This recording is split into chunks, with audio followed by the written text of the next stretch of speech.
Hey guys, in today's video, I'm going to show you how to update drivers for Windows 11. Let's begin.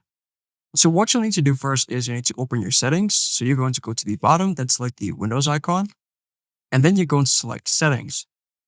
After selecting settings, you are going to go to Windows Updates on the left side. Then here you're going to check for updates.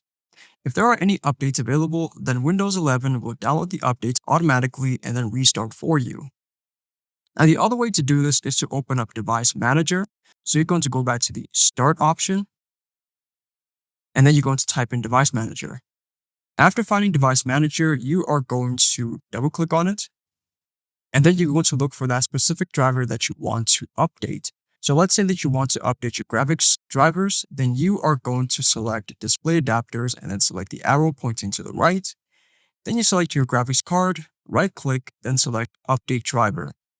After doing so, you're going to have two options, either to search automatically for drivers or browse my computer for drivers. So if you have the drivers on your computer, then you can install them manually, but if you don't have them on your device, then what you can do is you can search automatically for drivers.